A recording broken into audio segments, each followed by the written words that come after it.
Hola, ¿qué tal? Yo soy Alberto y hoy te voy a leer un fragmento de una historia.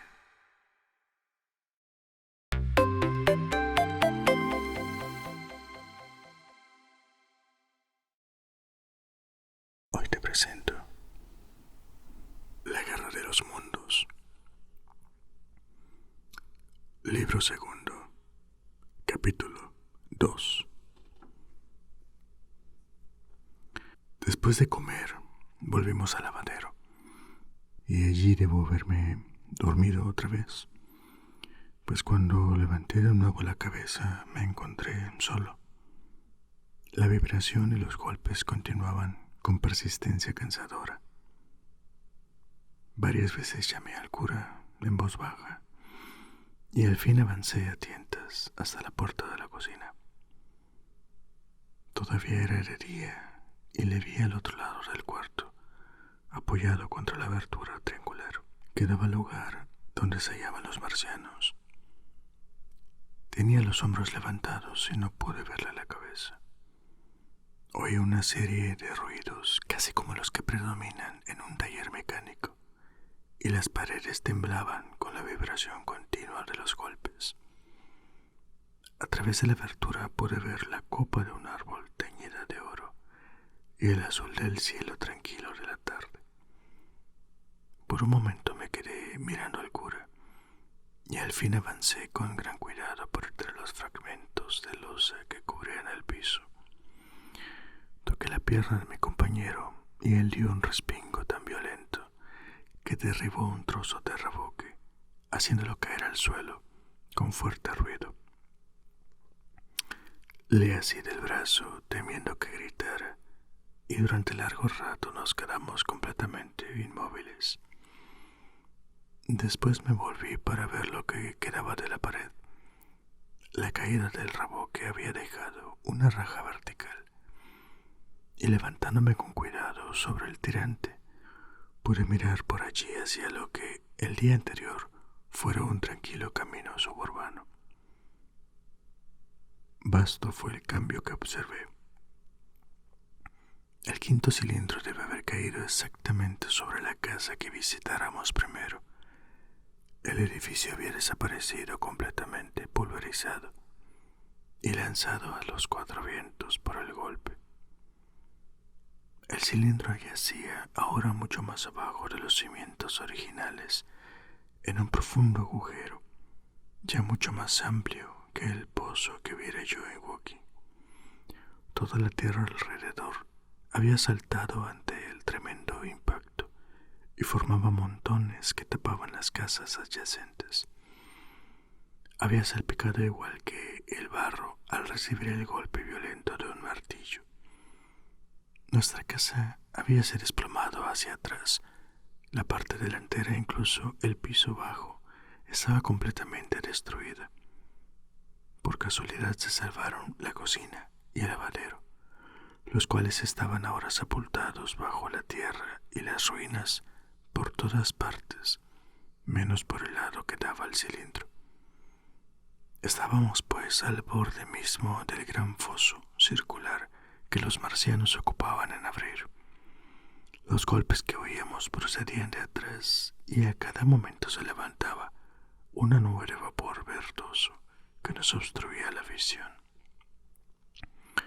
El proyectil habíase abierto ya en el centro del pozo y sobre el borde más lejano del agujero. Entre los restos de los setos vimos una de las grandes máquinas de guerra, abandonada ahora por su ocupante y destacándose en toda su altura contra el cielo. Al principio no me fijé mucho en el pozo o en el cilindro, aunque me ha resultado más conveniente describirlos primero. Lo que más me llamó la atención en aquellos momentos fue el extraordinario mecanismo reluciente que realizaba trabajos en la excavación, y también las extrañas criaturas que se arrastraban lenta y penosamente sobre un montón de tierra próximo. El mecanismo me interesó más que nada. Era uno de esos complicados aparatos que después dimos en llamar máquinas de trabajo y cuyo estudio ha dado ya un tremendo impulso a los inventos terrestres. A primera vista parecía ser una especie de araña metálica, dotada de 5 patas articuladas y muy ágiles, y con un número extraordinario de palancas, barras y tentáculos. La mayoría de sus brazos estaban metidos en el cuerpo, pero con 3 largos tentáculos retiraba un número de varas, chapas y barras que fortificaban las paredes del cilindro. Al irlas extrayendo, las levantaba para depositarlas sobre un espacio llano que tenía detrás. Sus movimientos eran tan rápidos, complejos y perfectos que al principio no la tomé por una máquina, a pesar de su brillo metálico. Las máquinas de guerra estaban extraordinariamente bien coordinadas en todos sus movimientos, pero no podían compararse a la que ahora miraba. La gente que nunca ha visto estas criaturas y solo puede guiarse por los vanos esfuerzos de los dibujantes y las descripciones imperfectas de testigos oculares, como yo, no se da cuenta de la cualidad de vida que poseían. Recuerdo particularmente la ilustración incluida en uno de los primeros folletos que se publicaron para dar al público un relato consecutivo de la guerra. Es evidente que el artista hizo un estudio apresurado de una de las máquinas guerreras y allí terminaba su conocimiento de la materia. Las presentó como trípodes fijos, sin flexibilidad ninguna y con una monotonía de efecto muy engañadora. El folleto que contenía esos dibujos estuvo muy en boga y lo menciono aquí simplemente para advertir al lector contra la impresión que pueden haber creado. Se parecían tanto a los marcianos que yo vi en acción como puede parecerse un muñeco holandés a un ser humano. En mi opinión, el folleto habría resultado mucho más útil sin ellos. Al principio, como dije, la máquina de trabajo no me dio la impresión de que fuera tal, sino más bien una criatura parecida a un cangrejo con un tegumento reluciente, mientras que el marciano que la controlaba y que con sus delicados tentáculos provocaba sus movimientos me pareció simplemente el equivalente a la porción cerebral del cangrejo. Pero luego percibí la semejanza de su pie gris castaño y reluciente con la de los otros cuerpos que se hallaban tendidos en el sucio, y entonces me hice cargo de la verdadera naturaleza del habilismo obrero. Al darme cuenta de eso, mi interés se desvió entonces hacia los verdaderos marcianos. Ya había tenido una impresión pasajera de ellos y no oscurecía ahora mi razón el primer momento de repugnancia. Además me hallaba oculto e inmóvil y no me veía obligado a huir. Vi entonces que eran las criaturas más extraterrestres que imaginarse pueda. Eran enormes cuerpos redondeados, más bien debería decir cabezas, de 1,20 m de diámetro, y cada uno tenía delante una cara. Esta cara no tenía nariz. Los marcianos parecen no haber tenido el sentido del olfato, sino solo un par de ojos muy grandes de color oscuro, y debajo de ellos una especie de pico carnoso. En la parte posterior de la cabeza o cuerpo, no sé cómo llamarlo, había una superficie tirante que oficiaba de tímpano y a la que después se ha considerado como la oreja, aunque debe haber sido casi inútil en nuestra atmósfera, más densa que la de Marte. En un grupo alrededor de la boca había 16 tentáculos delgados y semejantes a látigos, dispuestos en 2 montones de 8 cada uno. Estos montones han sido llamados manos por el profesor House, el distinguido anatomista. Cuando vi a esos marcianos, parecían todos esforzarse por alzarse sobre esas manos, pero naturalmente con el peso aumentado debido a la mayor gravedad de la Tierra, esto les resultaba imposible. Hay razones para suponer que en su planeta materno deben haber avanzado sobre ellos con relativa facilidad. Diré de paso que el estudio de estos seres ha demostrado después que su anatomía interna era muy sencilla. La mayor parte de la estructura era el cerebro, que enviaba enormes nervios a los ojos, oreja y tentáculos táctiles. Además de esto, estaban los complicados pulmones, a los que daba la boca directamente, y luego el corazón y sus arterias. La laboriosa función pulmonar causada por nuestra atmósfera más densa y por la mayor atracción gravitacional era claramente evidente en los convulsivos movimientos de sus cuerpos. Y esto es el total de los órganos marcianos. Por extraño que el detalle pueda parecer a un ser humano, todo el complejo aparato de la digestión que forma la mayor parte de nuestros cuerpos no existe en los marcianos. Eran cabezas, solamente cabezas. Entrañas no tenían, no comían y naturalmente no tenían nada que digerir. En cambio, se apoderaban de la sangre fresca de otros seres vivientes y la inyectaban en sus venas. Yo mismo los he visto hacer esto, como lo mencionaré a su debido tiempo. Pero aunque se me tache de demasiado escrupuloso, no puedo decidirme a describir lo que no me fue posible estar mirando mucho tiempo. Basta decir que la sangre obtenida de un animal todavía vivo, en la mayoría de los casos de un ser humano, era introducida directamente en el canal receptor por medio de una pipeta pequeña. Sin duda alguna, la sola idea de este procedimiento nos resulta horriblemente repulsiva, mas al mismo tiempo opino que deberíamos recordar lo repulsivos que habrían de parecer nuestros hábitos carnívoros a un conejo dotado de facultades razonadoras. Son innegables las ventajas fisiológicas de la práctica de la inyección de sangre.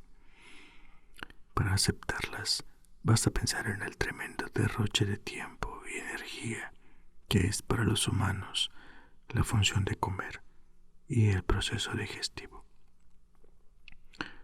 Nuestros cuerpos están constituidos casi por completo por glándulas, conductos y órganos, cuya función es la de convertir en sangre los alimentos más heterogéneos.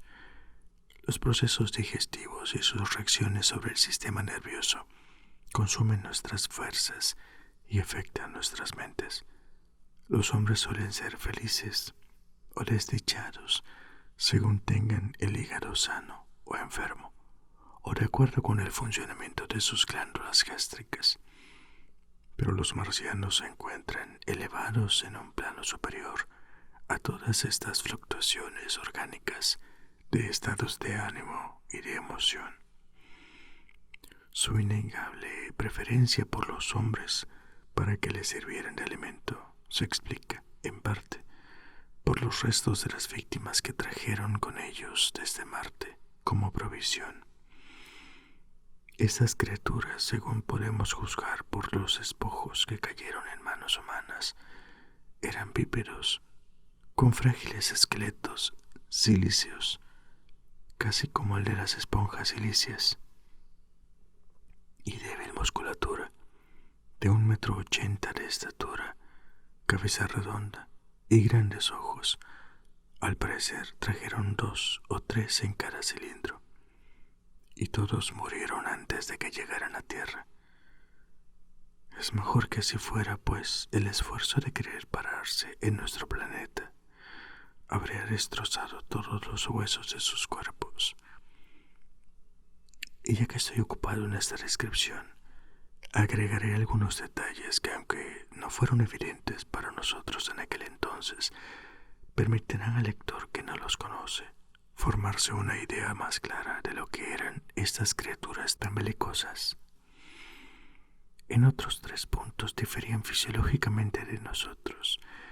Estos seres no dormían nunca, como no lo hace el corazón del hombre, como no tenían un gran sistema muscular que debiera recuperarse de sus fatigas. La extinción periódica que es el sueño era desconocida para ellos. No parecen haber conocido lo que es el cansancio. En nuestra tierra jamás pudieron moverse sin hacer grandes esfuerzos. Sin embargo, estuvieron en movimiento hasta el último minuto. Cumplían 24 horas de labor durante el día, como quizá lo hagan en tierra las hormigas. Además, por extraño que parezca, en un mundo sexual, los marcianos carecían de sexo y por lo tanto se veían libres de las tumultuosas emociones causadas en los seres humanos por esta diferencia. Ya no cabe la menor duda de que un marciano joven nació aquí, en la Tierra, durante la contienda, y se le halló adherido a su padre, como un pimpollo, tal como parecen los bulbos de los lirios o los animales jóvenes en el pólipo de agua dulce. En el hombre y en todas las formas más adelantadas de vida terrestre, este sistema de crecimiento ha desaparecido, pero aún en la Tierra fue, sin duda, el que primó al principio. Entre los animales más bajos de la escala, y aún hasta en los tunicados, aquellos primeros primos de los animales vertebrados, los 2 procesos ocurren por igual. Pero finalmente el método sexual terminó por sobrepasar a su competidor. En Marte, empero, ha ocurrido lo contrario. Vale la pena comentar que cierto escritor de reputación cuasi científica, que escribió mucho antes de la invasión marciana, profetizó para el hombre una estructura final no muy diferente de la predominante entre los marcianos. Según recuerdo, su profecía fue publicada en noviembre o diciembre de 1893, en una publicación extinta ya hace tiempo, en Pall Mall Budget, y no olvidado una parodia de la misma que apareció en un periódico premarciano llamado Punch.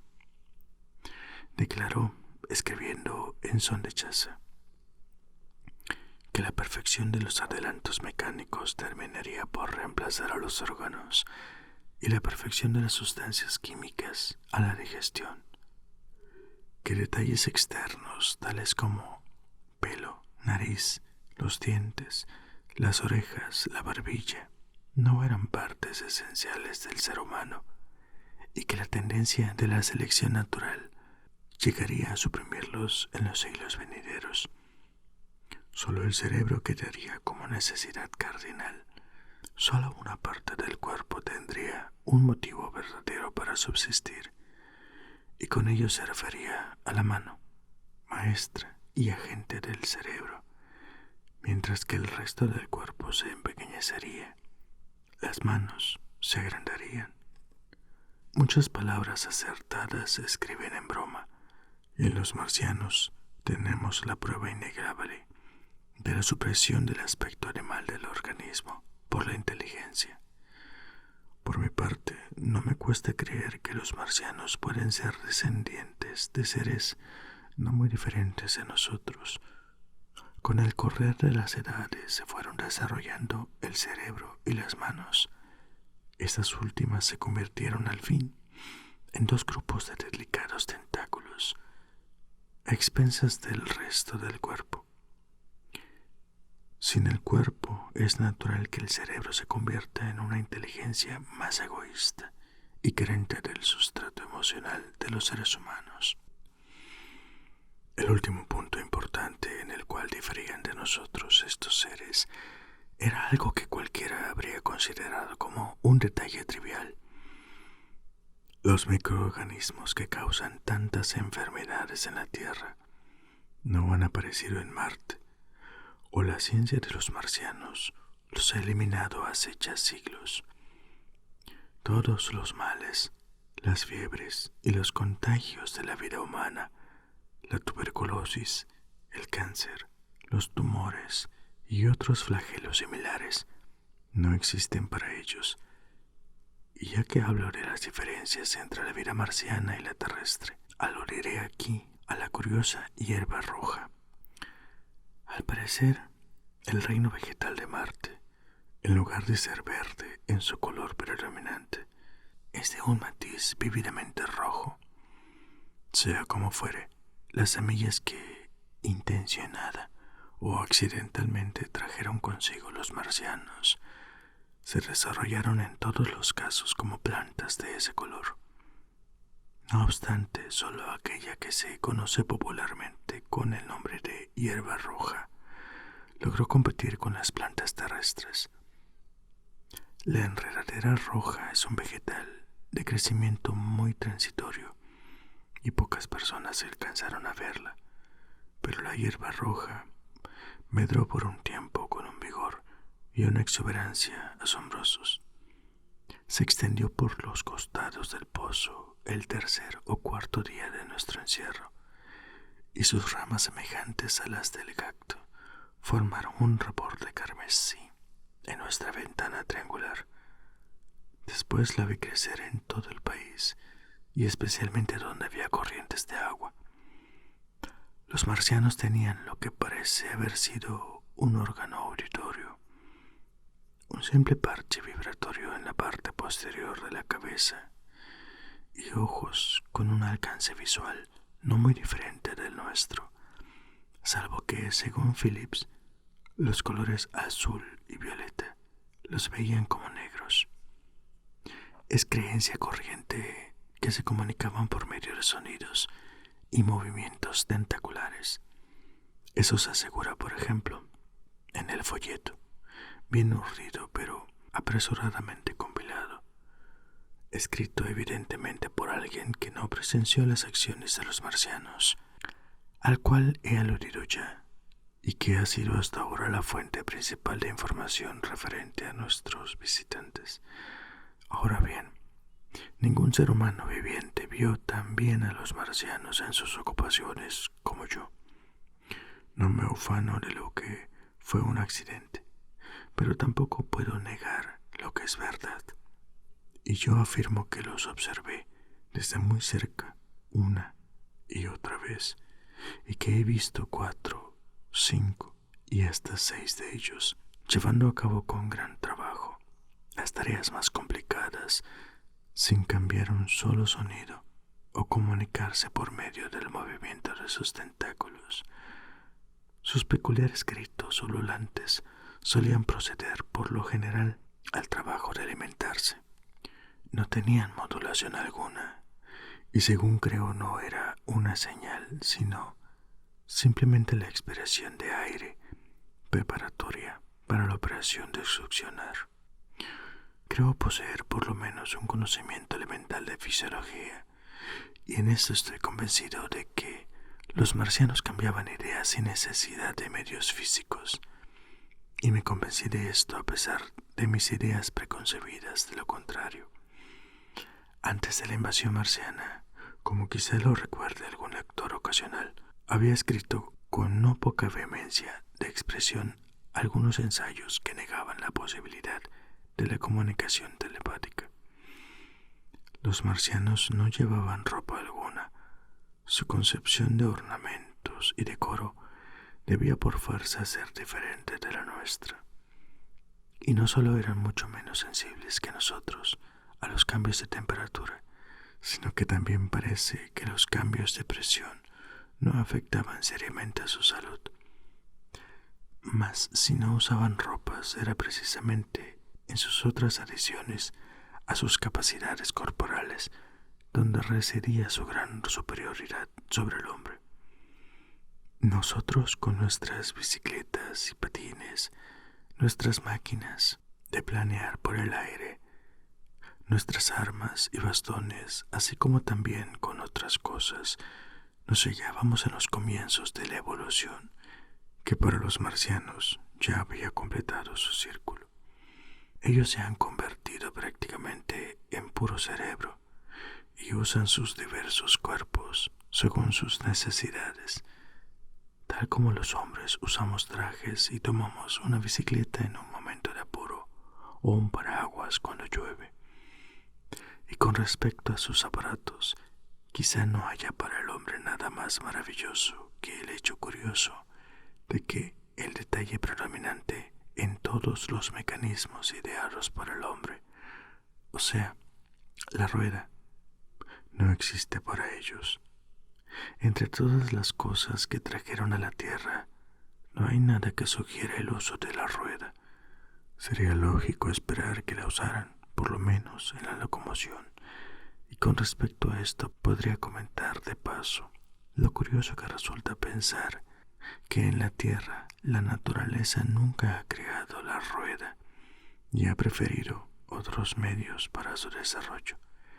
Y no solo no conocían los marcianos, cosa que parece increíble, la rueda, o se abstenían de emplearla, sino que también hacían muy poco uso del pivote fijo o semifijo en sus aparatos, lo cual hubiera limitado los movimientos circulares a un solo plano.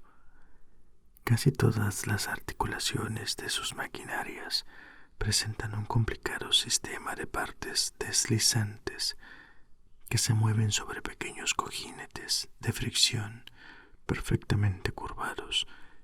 Y ya que estoy en esos detalles, agregaré que las palancas largas de sus aparatos son movidas en casi todos los casos por una especie de musculatura formada por discos dentro de una funda elástica.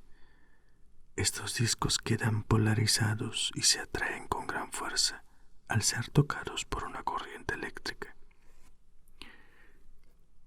De esta manera se lograba el curioso paralelismo con los movimientos animales, el cual resultó tan extraordinario y turbador para los observadores humanos. Estos cuasimúsculos abundan en la máquina de trabajo que se parecía a un cangrejo y a la cual vi ocupada en descargar el cilindro la primera vez que me asomé a la ranura. Daba la impresión de ser mucho más viva que los marcianos que yacían en el suelo, jadeantes y moviéndose con gran dificultad después del vasto viaje a través del espacio. Mientras estaba mirando sus débiles movimientos y notando cada uno de los extraños detalles de sus formas, el cura me recordó su presencia, tirándome violentamente del brazo. Al volverme, vi su rostro desfigurado por una mueca y la silenciosa elocuencia de sus labios. Quería la ranura, la que solo permitía espiar a uno por vez. Así pues tuve que dejar de observarlos por un tiempo, mientras él gozaba de tal privilegio. Cuando volví a mirar, la máquina de trabajo ya había unido varias de las piezas del aparato que sacaba del cilindro, dándole una forma que era igual a la suya. Hacia la izquierda apareció a la vista un pequeño mecanismo excavador que emitía chorros de vapor verde y avanzaba por los bordes del pozo, excavando y amontonando la tierra de manera metódica y eficiente. Este aparato era el que había causado el golpeteo regular y los rítmicos temblores que hacían vibrar nuestro ruinoso refugio. Resoplaba y silbaba al trabajar. Según me fue posible ver, ningún marciano lo dirigía.